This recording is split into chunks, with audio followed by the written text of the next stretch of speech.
around 70% of its banks and financial institutions have been cut off from SWIFT, the system used by banks to send money across borders. He said to me, look, the biggie is SWIFT. Targeting Russian banks, a number of them have been blocked from SWIFT.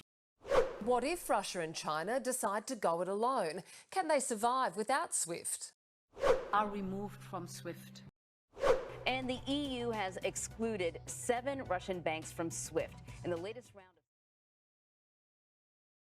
But what is SWIFT? SWIFT stands for Society for Worldwide Interbank Financial Telecommunication.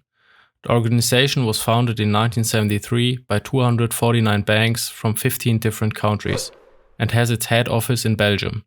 It provides a so-called SWIFTnet to its customers. This is a very secure network to allow different financial institutes to communicate with each other regardless of language or software barriers. And if you ever wondered for what reason your bank has a BIC code, that's because SWIFT assigned this so-called business identifier code to your bank to be able to incorporate it in their network.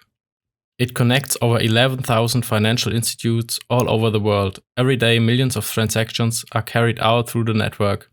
This task was previously done by the older Telex system, which was getting slowly outdated during the late 60s and early 70s. Since July 2019, the CEO of SWIFT is Javier Pérez-Tasso, a man that joined the company already in 1995 and since then held different positions on his way to the top. He is overseen by the so-called Board of Directors, which consists of 25 members that are mostly bankers from important international financial institutes.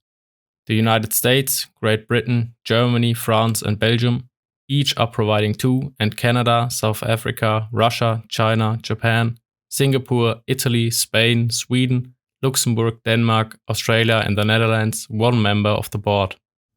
This leads to a Western European dominated supervisory board. Besides the board of directors, the central banks of the G10 countries are monitoring SWIFT. With its network of connected financial institutes, the system is critically important when sanctions against other nations are enacted. This leads to the present day and the decision to ban certain Russian banks from the network to cut it from international cash flows. In 2014, Russia introduced its own financial network to counteract possible sanctions from the West. The network is called SPFS and has 400 members, most of them in Russia. It's worth mentioning that there are also connected financial institutes in the West, but altogether the system is far from providing an alternative to SWIFT. But Russia is not the only country that got its international business cut from the network. From 2012 to 2016, the Iranian financial institutes were excluded from the system in order to enforce the European sanctions for the Iranian nuclear program. For 2 years, between 2016 and 2018, the banks were again allowed to participate in SWIFT, before the organization banned them again due to heavy pressure of the United States, despite the fact that the European Union tried to convince them otherwise. Regarding this, the SWIFT network seems to be heavily influenced by the United States, especially considered that the organization was previously already heavily criticized by the European Union for transmitting sensitive data to the CIA and other agencies since 2001. The Bush administration justified this with the war on terror that followed the attack on the World Trade Center. It later turned out that SWIFT not only transmitted data, but that the US authorities were even able to confiscate money from certain transfers. These ongoing actions from the United States led to the construction of a data center in Switzerland. The relevant data was previously mirrored in a facility in Virginia, USA. Since 2013, the data center in Switzerland is working in order to cut the US from the SWIFTnet sensitive information.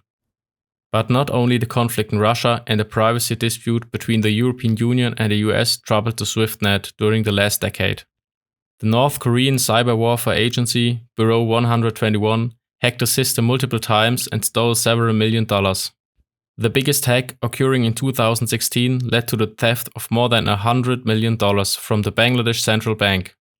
Some of the money could be transferred back, but a huge amount of it is still not regained and probably never will be. Despite its flaws, SWIFT is still, and probably will be for a long time, the dominating monopoly in its niche.